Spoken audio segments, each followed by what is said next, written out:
Rainha de Nossa Senhora, queria responder aqui à pergunta da Cláudia. Pelo jeito ela é evangélica. Muito obrigado, Cláudia, por você entrar aqui no momento da oração do terço mariano. Muito obrigado por você estar conosco nesse momento de oração à Mãe de Jesus, né? A Cláudia diz assim: eu gostaria de fazer uma pergunta. Por que os padres não pregam Êxodo 20, Salmo 115, onde fala que não pode prostrar diante de outros deuses e nem prestar cultos a ele? Deus abomina a imagem de esculturas. Eles não conhecem a palavra? Cláudia, eu vou passar a minha vida inteira conhecendo, estudando, meditando a palavra de Deus e tenho certeza que eu não vou conhecê-la tudo. Mas eu posso lhe dizer que os padres têm um grande empenho em conhecer a palavra de Deus e pregar a palavra de Deus, mas pregar toda a palavra de Deus. Não podemos pegar um versículo bíblico e com ele querer provar coisas que depois a própria Bíblia vai dizer ao contrário.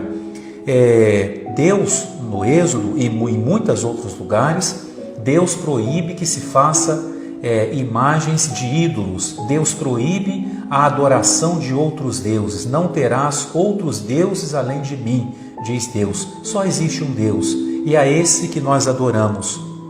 Católico não adora imagem, católico não adora santo. O irmão evangélico que fala que nós católicos adoramos imagem, você, irmão evangélico, precisa conhecer melhor a nossa fé.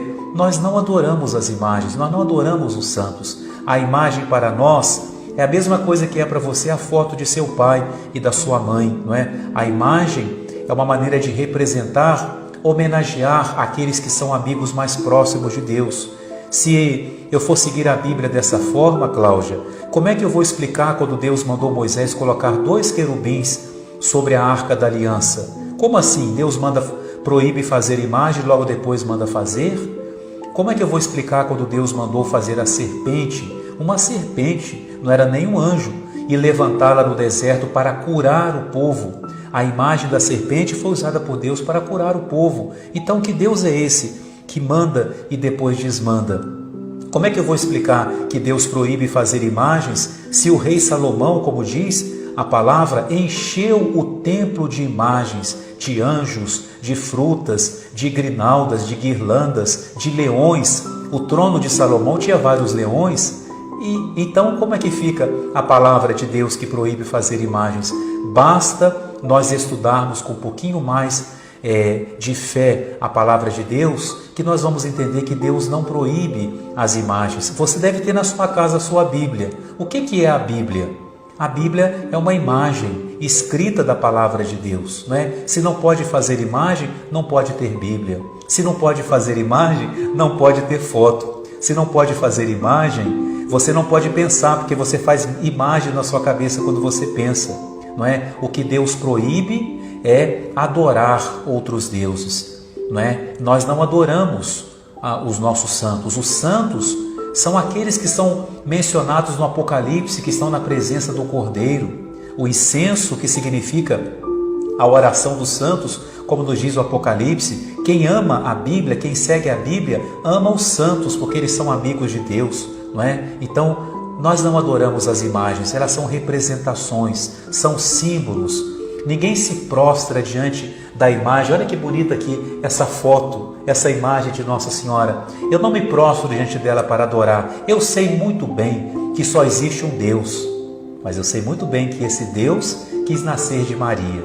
E por isso ela é especial para nós, porque ela é a mãe de Jesus, ela é a mãe de Deus. Não dá, Cláudia, para te explicar tudo aqui sobre a nossa fé, porque a nossa fé é muito bonita, Cláudia. A nossa fé é muito ampla. A nossa fé vai além da Bíblia, porque tem muita coisa que não está na Bíblia e você também acredita. Porque para que a própria Bíblia possa ter autoridade, você precisa que alguém te diga: esse aqui é o livro inspirado por Deus. Você, irmão evangélico, com todo respeito, com todo carinho, eu tenho muitos irmãos evangélicos, pastores, que são meus irmãos, mas a Bíblia que vocês têm foi a igreja que entregou a vocês, dizendo: esses livros são inspirados por Deus. Então, Cláudia, obrigado pela sua pergunta, porque você viu aqui também como uma catequese para todos nós. Muito obrigado. Eu espero que você esteja conosco ainda aqui nesse momento de oração, não é? nós estávamos rezando, não era o momento de fazer a pergunta, mas muito obrigado por você ter feito. Entendo a sua preocupação em querer que nós adoremos ao verdadeiro Deus. Pode ter certeza, Cláudia, nós adoramos o verdadeiro Deus, o único Deus que existe, o Deus que é o Pai de Jesus Cristo. E só mais uma coisinha, a palavra diz também que Jesus é a imagem do Deus invisível.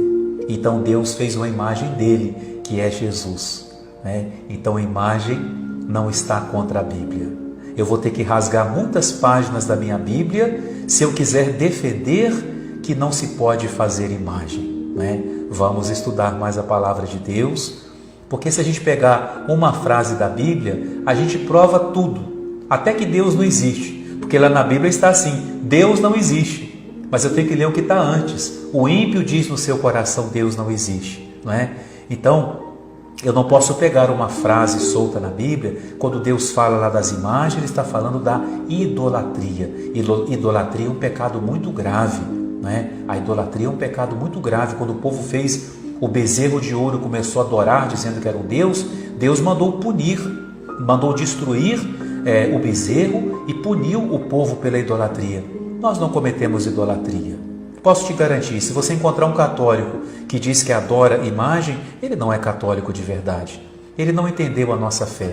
Nós veneramos os santos, amamos sim os santos, porque eles são amigos de Deus, eles já estão mais pertinho de Deus.